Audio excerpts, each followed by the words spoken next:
You are listening to the Artwonk Podcast, a show where we take a deep dive into what it takes to be successful in marketing if you are a visual artist or craftsperson. We will explore how the art world works as well as how to better achieve your professional goals. I am Neville Parker, your host and resident Artwonk. So settle in and join me as we get today's show underway.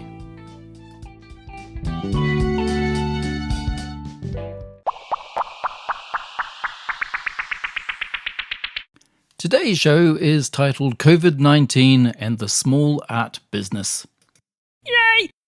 Hey everyone, and welcome into this episode of the Artwonk Podcast. I have to be honest right up front here. This is a show that I've been trying not to have. This is a show about COVID-19 and its effect on small art businesses. Now, I'm an optimist. Anyone who's in the art game is, whether you're a maker who believes that this battle that we go through where we challenge ourselves against our materials and the desire to have an outcome better than the last one keeps us going, or whether you're somebody who markets art, supplies artists, the whole game, we're all optimists. We've watched our world shrink a little bit over the years, but we still persevere, and that optimism is something wonderful. But there's some realities attached to the present situation and how it's affecting the globe and the global marketplace when it comes to the arts, that although I would love to shy away from and be a cheerleader and rah-rah how wonderful the arts are, I think it's really important that we maybe address some of this stuff up front. So I'm going to break the show into two sections. One is addressed at artists and how this may be affecting your world and how it may influence what your opportunities are.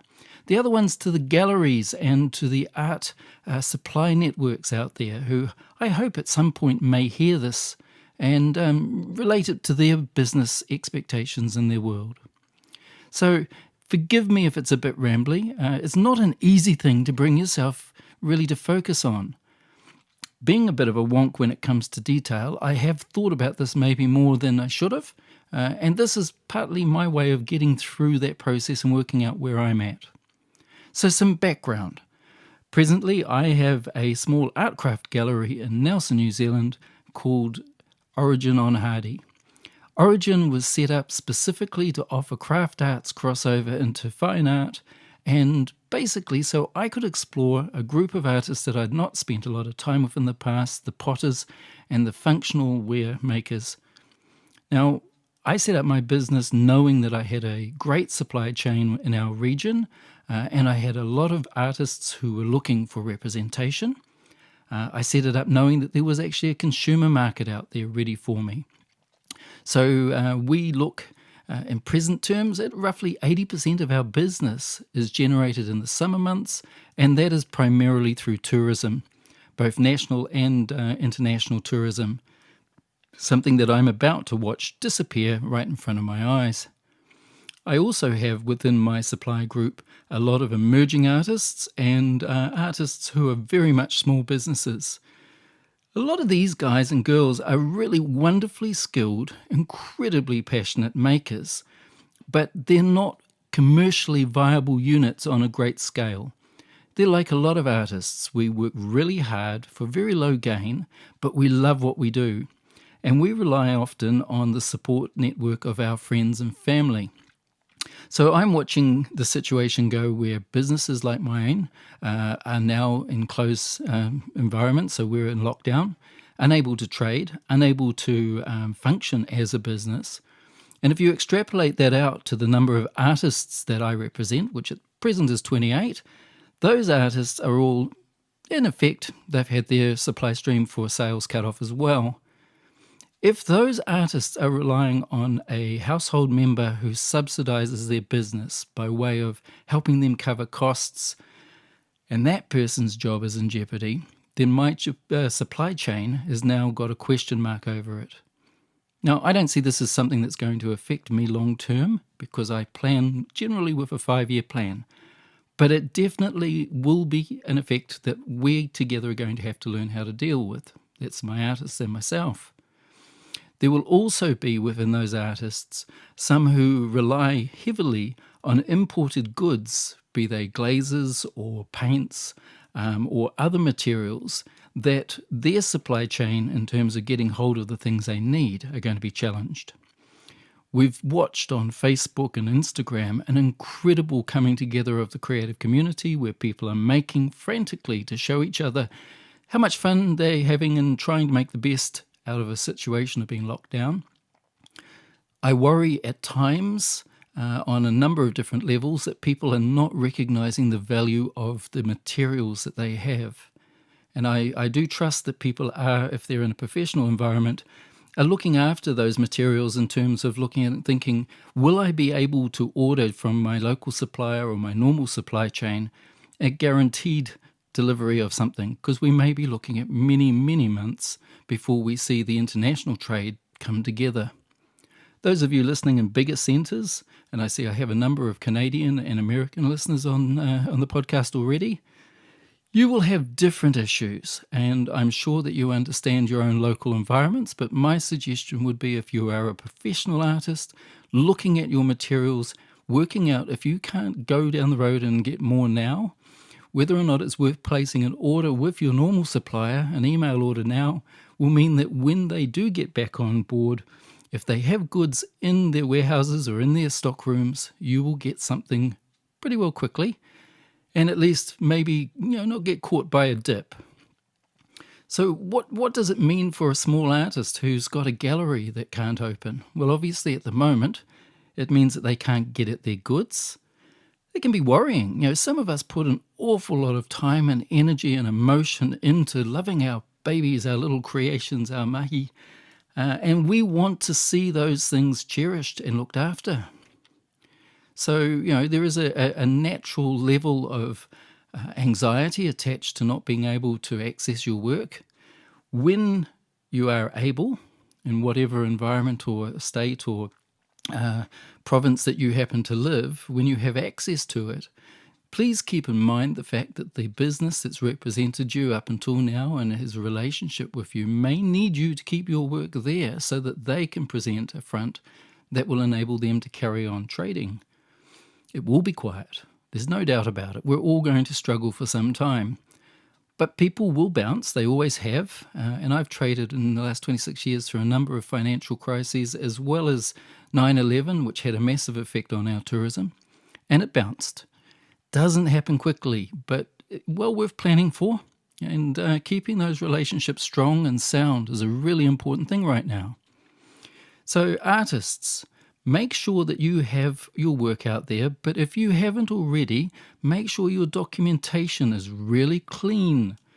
It doesn't hurt to email the gallery asking for confirmation of what they have in stock, allowing for the fact that they might not be able to get in to check just yet, but as soon as they do, it's something that should be on your list of things. Getting it in writing that they have actually got the work means later you can turn around and defend your position if you need to uplift it. In galleries, if an artist comes at you looking for stuff in the way of information, please don't be harsh on them. It is really natural from both ends of the scale. Everyone will be stressed. Everyone's watching their whole financial and business world being challenged. But you have to be aware of the fact that these things are going to happen and plan for them. What other things should we look at? Well, as a galleried artist, or an artist that supplies a dealer, or an artist that has a stall in a market or has a regular income stream, you might be wanting to look at your stock holdings, working out where the peaks and troughs are going to come from. As people can get out and about and move freely, they are likely to do so, but not necessarily want to go indoors as much. There's a good chance that markets, street stalls, council and local body-led initiatives to try and encourage people out, festivals will come up. A lot of people will be beguiled by the opportunity to get their work in front of others. But you have to bear in mind, if you have an existing relationship with a gallery or another outlet, that it might impact that going forward. Have a little think. Don't say don't do it. Just think about who and where over time do you think you're going to be best served by keeping your alliances strong, or maybe it's time to reappraise and move on. If you're going to be selling direct, then we're going to do a show all about how to stand in front of your work and how to sell it, how to actually feel comfortable in naming a price and then closing a sale. And I'll definitely go over those types of things because they're an important part of any kind of marketing exercise. But some of us may find ourselves in brand new territory when it comes to selling, and it's well worth knowing that that's an option that you can have. Some of you might even have partners that choose because they can no longer get work, or the work that they had is not reliable, to join your practice and evolve it into a business of greater substance. Look at all those opportunities. There's actually something wonderful about working with your spouse. There's also something scary about working with your spouse. Love you, honey. Anyway, so, look at the options, and we need to be aware, though, that it's not going to be a level playing ground for a while. We are, by default, small businesses, often 1 or 2 people maximum, and very, very often the bottom of the pecking order when it comes to having a voice with our governments or our local bodies and getting an opportunity to speak up or develop a relationship with the greater community on our own behalves. So we need to band together. Galleries. I think this is a time to think about how are you going to go forward. In my case, I have a substantial lease, which I'm legally obligated to fulfill. I have a plan that I'm sticking to because I think it's a good one and it will work. I have every intention of trading through. But if I chose not to, then I should have a succession plan. How can I actually make sure that the artists get paid, the artwork gets shipped back safely, that everything's wrapped appropriately, that I don't just simply throw my hands in the air and go, it's too hard. If you wish to be part of this community, over time, especially if you have any hopes of coming back into it, definitely this is the time not to panic and to rush it out and lose that focus. The reality is a lot of the people who shop for art and for craft do so because they have a passion for handmade original pieces. They will buy on price often, but most of the time they can get a cheaper version if that's what interests them. They shop with us because they want what we have. That's not going to change. The people out there who appreciate the skills, who recognize what we're all about, who want to support us, they still exist in every aspect and every essential way that they did before. The only thing is that they might have a very different rhythm in terms of priority. So for galleries, if you're looking for new artists and you're trying to find artists right now, taking the time to use Instagram or different ways of filtering through websites and trying to build those connections, I think that's brilliant. This is a wonderful time to be doing that. It's also a good time to be touching base with your existing artist community, your family of creatives. It's hard if you don't have all your details at home and you're locked in like I am. I have access to some, but I'd like to have thought it through a little bit more fully. I thought I could go into my gallery each day and work in isolation, but it turns out that's not a rule. So, well, it is a rule that I can't, so I'm having to adapt. Different countries will have very different cultural norms too about how you will engage in terms of these things. In New Zealand, for instance, if we have a business fall over and a receiver is brought in to sort it all out, there's a pecking order in terms of how people get paid out, who gets paid, who owns what, how you prove it. And it's well worth understanding how to look after yourself. So that's something else that we'll do in the future. We'll go over the ways and forms with which you can protect yourself. Not always is a contract appropriate, or is it something that people are comfortable with, but there are other ways, especially keeping sound and accurate documentation, that can make a heck of a difference in times like this. So there you have it. I see positivity coming forward. I genuinely believe that it is going to get better because it always does. I do see that I may well have to change my business approach and how I see it, and I think others will go through exactly the same response.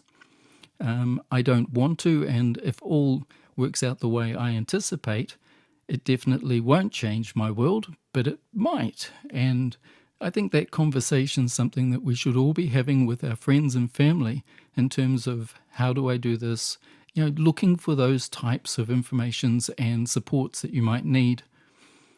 There is no doubt at all that one of the big things that artists do is we plan for success. No, we don't.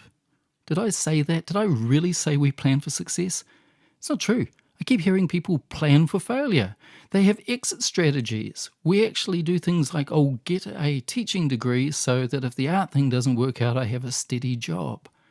Now, nothing against art teachers, nor people with art degrees who teach, or any of the variations there. But it is common that people have an exit strategy. Now might be a time to reappraise it, look at it and work out what you should do. Myself, I learned early on, in another project that I had, that you have to plan for success. We were overwhelmed and overrun with our success. My system struggled, my staff struggled, we all couldn't keep up with what was happening. And so I learned that you have to plan both ends of the scale. So, one of the things that can come out of this is a greater heightened community acknowledgement of the value of arts as they've tried to do things at home and discovered how hard they are, or that they've tried them and discovered how much they love them.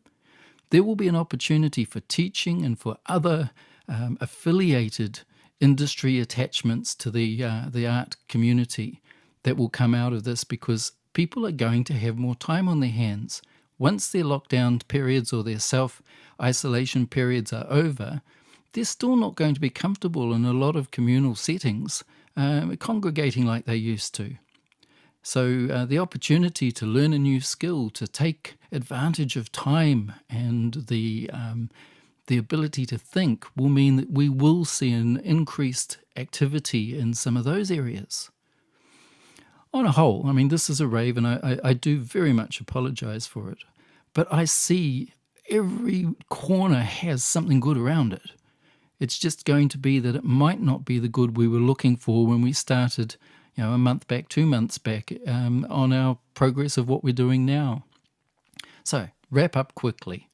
If you are a maker, don't waste your materials unless it gives you pleasure or fulfills a need within you that's important. Myself, I need to make every day or every second day or I get antsy. I'm going to continue to do that. I value that process and how it makes me calm more than I worry about the materials. But I've shifted my making to materials that I actually can afford to waste right now. Galleries, you've stuck at home, you've got no customers. Now's the time to start looking at systems. Myself, I pay out my artists every 10 days. That's 3 pays a month during my quieter season, and I go to every 15 days in the busier season. It's a lot of extra work, but it means the cash flow is high for the artist. If they've made a sale, the longest they wait is 9 days for that money, and that means that they are happy to supply me because I've actually put money in their pockets much quicker than they expected. Don't try and ride it out if you're not feeling comfortable financially. Be honest with your people. This is a family business. It's all about relationships. I consider my artists to be my friends. Even if our relationship is based around fiscal and trade-based things, they're still people that I care for and I need to care for, because without them, I have no business. So look at the way you do your processes. Take full advantage of whatever offerings there are from the councils or from the government in terms of subsidies.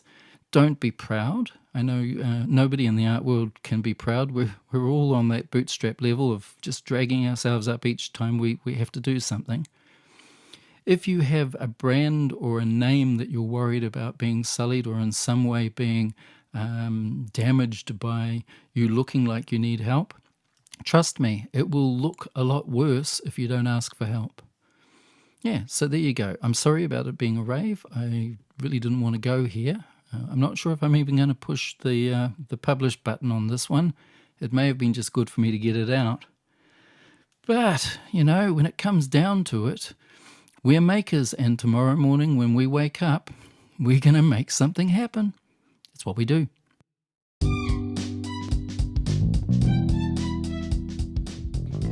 Hi everyone, just before we go, I wanted to remind you that we have an email address, which is theartwonk@gmail.com, and we also have a website, theartwonk.com. That's where we'll be keeping show notes and any other information that seems relevant to art marketing and sharing some of the information that comes up on the podcast. So thanks very much for your listening, and we're looking for an idea of what we should be calling the group. I think wonkettes or wonklets. I know Bill out there probably going to call us wonkers. But please, if you want to send us some feedback on what you think a follower of the Wonk podcast should be called, really interested to get your feedback. Thanks a lot. I'm off to stack elephants. Have a great day.